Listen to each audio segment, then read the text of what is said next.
मैं कुर्सी छोड़ूंगी नहीं, मैं हारी नहीं। এটা বলা যায়? पंग उपंग ममता बुबू थपंग। झोली से पीछे क्या है, झोली का पीछे, झोली का पीछे आठोटी फ्लैट मिल गया। उसका साथ, अभिषेक का साथ, फिर एक नायिका का नाम आ गया, एमपी का। उसका नाम क्या है? वो है লাগাও সাইনি। এখন কচি কচি পাঁটাগুনো হচ্ছে। এরপরে মা কালীর পুজো হবে, সেই পুজোতে মোষ বলি হবে। ও ফিরাদ বাবু, ও বিল্ডিংটা কবে ভাঙবা? এ তো হোনাই থা, এ তো হোনাই থা। পাপ কোনোদিন বাপকে ছাড়ে না, পাপ কোনোদিন বাপকে ছাড়ে না। ইসলামিক ভাষায় বলি, इस्लामिक भाषाएं बोलचे जो गुनाह करेगा, जो नाजायज काज करेगा, उसको इस दुनिया में ही फल भुगतना पड़ेगा। बाद में वो दुनिया में जो कुछ होगा वो खुदा करेगा। लेकिन हमारा 15 साल में ममता बुबू, ममता खाला, ममता आपा, अभिषेक पीसी, ममता बनर्जी इतना बुरा काम किया, इतना बुरा काम किया जो गला तक आ गया था, गला तक आ गया। इसीलिए इलेक्शन हार गया, जनादेश आ गया, फिर भी बोलता है मैं कुर्सी छोड़ूंगी नहीं, मैं हारी नहीं। এটা বলা যায়? অবশেষে আমার রাজ্যপালজি তার আইন প্রয়োগ করে 7ই মে पूरा के पूरा सरकार डिजॉल्व कर दिया। ममता बुबूर भाषाয় বলি, ममता बुबू बोलतो एपंग ओपंग ममता बुबू थपंग हो गया। যখন ক্ষমতায় ছিল, যখন ক্ষমতায় ছিল এই হাইকোর্টের বুকে, এই হাইকোর্টের বুকে জয় বাংলা বলে তৃণমূলীরা, উকিলরা আমার গায়ে হাত দিতে এসছে। আমাকে পারেনি, কিছু ইউটিউবার মার খেয়েছে, রক্তাক্ত হয়েছে, পারেনি, পুলিশ দিয়ে হ্যাকেল করেছে, তাতেও হয়নি, আমার বাড়ি ঘেরাও করেছে। যার জন্য বর্তমান যিনি মুখ্যমন্ত্রী শুভেন্দু অধিকারী একটা সভাতে বলেছে যে আলী আফজল চাঁদের বাড়ি দোবারা যদি ঘেরাও হয় আমি ওনার বাড়ি পাহারা দেবো। আমি স্যালুট জানাই শুভেন্দু অধিকারীকে। তখন কিন্তু উনি মুখ্যমন্ত্রী ছিলেন না, উনি প্রকাশ্যভাবে বলেছিলেন। এর জন্য আজকে আমি তাকে স্যালুট জানাই যে তিনি এই কথা তখন বলেছিলেন, বিরোধী দলনেতা হিসাবে কর্মীদের পাশে দাঁড়িয়েছিলেন, এর জন্যই স্যালুট। আর এরা যখন ক্ষমতায় ছিল, ওদের ওই যে শাহজাহান ভোটের আগেই কি বলছে, मैं पुष्पा हूँ, मैं पुष्पा हूँ, झुकेगा नहीं। কত বড় ভার! জাহাঙ্গীর খান এককালে যে বেলুন বেচত, গ্যাস বেলুন দেখেছেন না, পাড়ায় পাড়ায় পাড়ায় পাড়ায় গ্যাস বেলুন বিক্রি করত। সেই গ্যাস বেলুনওয়ালা যখন সিপিএম বিদায় নিল, ও তৃণমূলে জয়েন করে ঘুটে কৌনির বেডটা মক্কা দেখে ফেললো। হাঁটছে কি এরকম, ডায়ে পুলিশ, সামনে পুলিশ, পেছনে পুলিশ, সামনে পুলিশ। একটা বেলুনওয়ালাকে বলছে আমাকে তো সরকার পুলিশ দিয়েছে।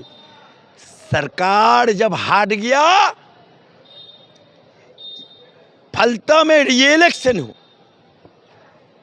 सिर्फ ওখানে শুভেন্দু ভোটের আগের দিনে গেছে, 3 দিন আগে দিয়ে বলেছে জাহাঙ্গীর খানের দায়িত্ব আমি নিলাম, বাকি আপনারা স্বাচ্ছন্দ্যে ভোট দিন। ওখানে কি হয়েছে? তার পরের দিনই বাঁচাও সাধু বাবা, মুই ইলেকশন লড়বুনি, মুই সরে দাঁড়াচ্ছি।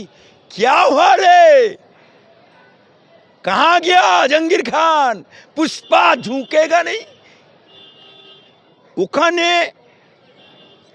পুলিশ, সেন্ট্রাল বাহিনী যাচ্ছে, ওর পার্টি অফিস দিয়ে জয় বাংলা জয় বাংলা, মানে যেন জয় বাংলা হচ্ছে বাংলাদেশি স্লোগান। ওরা সেটাকে নিয়ে বাংলাদেশি কালচার শুরু করে দিল, জয় বাংলা। ওরা ওদের শাহজাহান, সে আবারও বলে চিকুন চাকুন ডাগুড্ডু কুচ্চায়। আহা, তৃণমূলের কি ভাষা! সন্দেশখালিতে এমন কোনো বাড়িতে সুন্দরী বউ বা মেয়ে যাকে রাত 12টায় পিটেট করার নাম করে পার্টি অফিসে ডাকে নেই, খুব কম আছে। কিন্তু সেই শাহজাহান লক্ষ লক্ষ টাকার মালিক। ওদের যে গডফাদার অভিষেক ব্যানার্জি, ওদের যে মাথার ওপরে নেত্রী মমতা ব্যানার্জি, ওরা বলতো যে গডফাদার অভিষেক ব্যানার্জি, সে আবার নির্বাচন কমিশনকে লিখে দিচ্ছে মুই ঘর ভাড়া দিয়ে খাই। আমি আপনাদের চ্যানেলে ক্যাম্পিং কলিংয়ে প্রথম বলেছিলাম, চিৎকার করে বলেছিলাম ক্যাম্পিং কলিংয়ে, যে যদি ঘর ভাড়া দিয়ে খায় তাহলে লিফটস অ্যান্ড বাউন্স কোম্পানিটা কার? আমি বলেছিলাম কালীঘাটের শান্তিনিকেতনের বাড়িটা কার? আজকে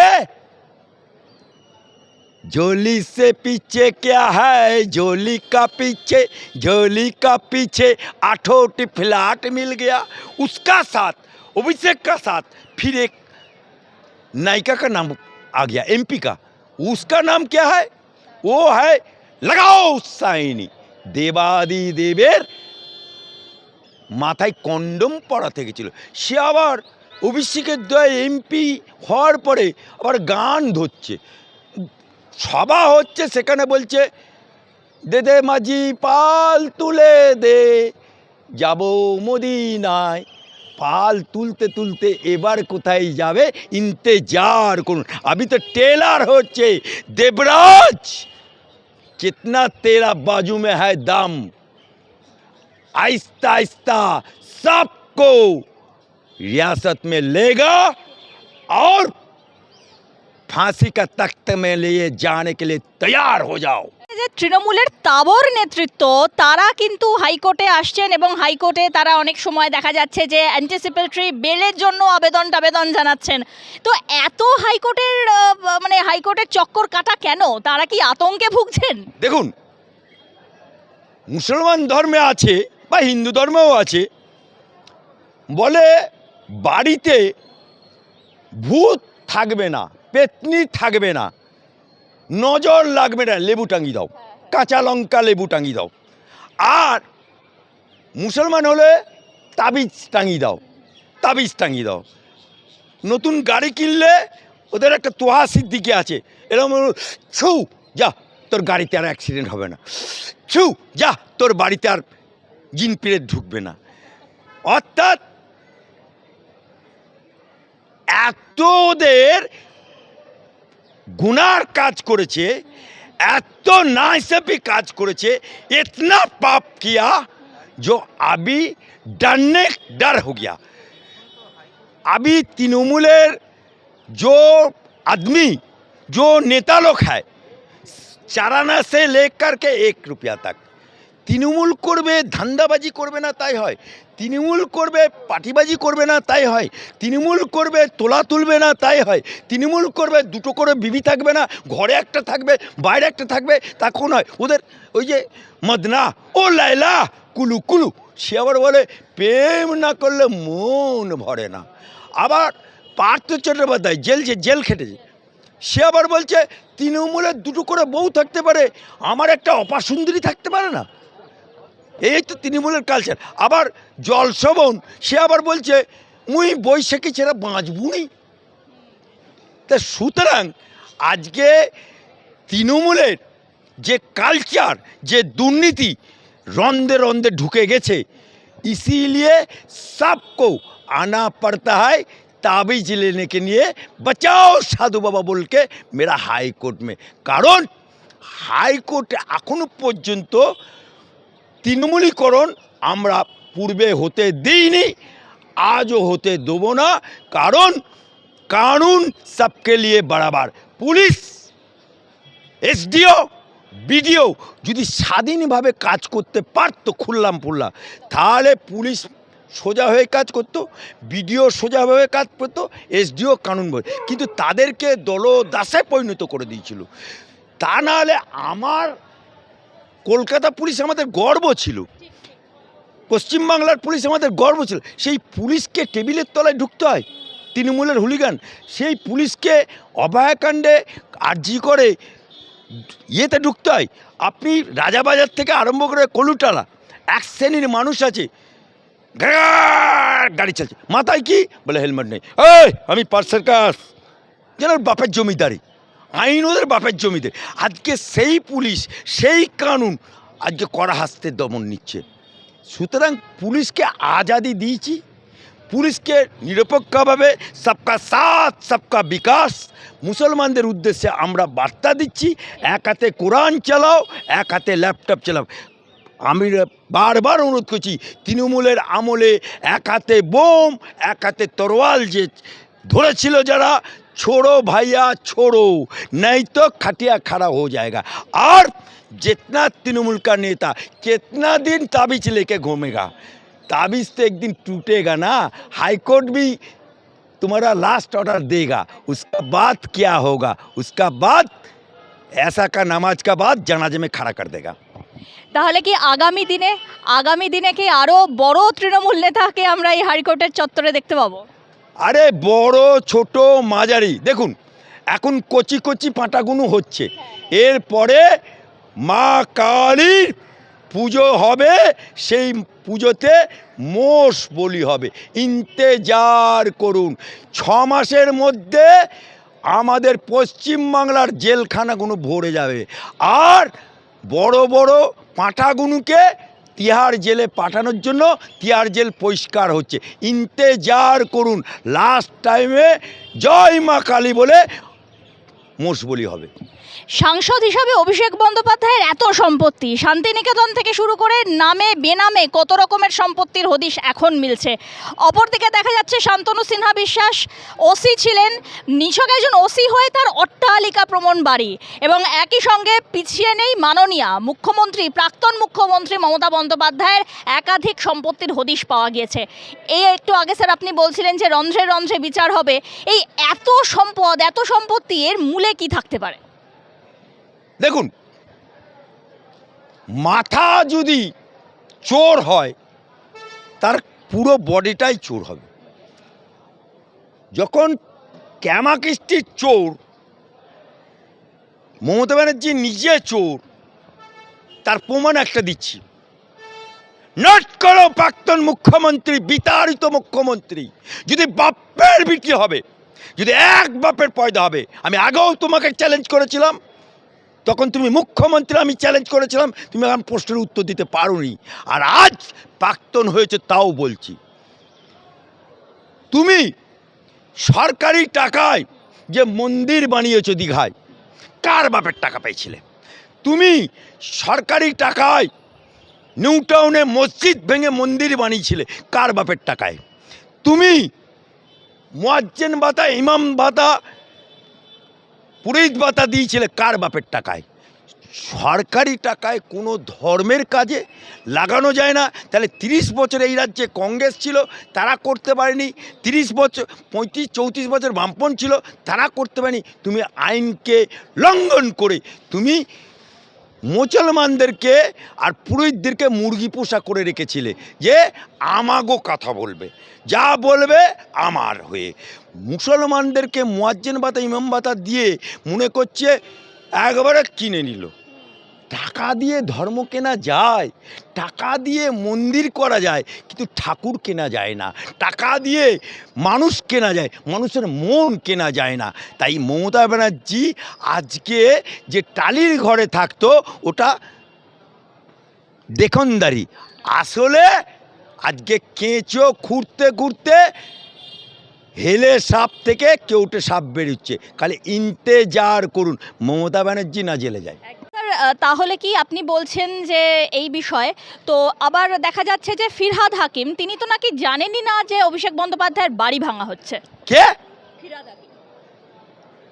ওই কলকাতা কা মেয়র ফিরহাদ হাকিম একদিনের জন্য হলো জেল খেটেছে, যে নাকি ইডি সিবিআই গিয়ে বাড়িতে গেলে বলছে আমি কি চোর, আমি কি চোর, আই এম এ থিপ। জিজ্ঞেস করুন না দিলীপ ঘোষকে, জিজ্ঞেস করুন না সুজন চক্রবর্তীকে। ওই ফিরহাদ হাকিম, এই ফিরহাদ হাকিম ও রাস্তায় বেরোলে ওর মেয়ে বলছে, আমি বলছি না, বলছে আমাকে চোরের মেয়ে, চোরের মেয়ে বলছে। অর্থাৎ ওর গায়ে স্ট্যাম্পই লেগে গেছে চোর। আজকে ফিরহাদ হাকিম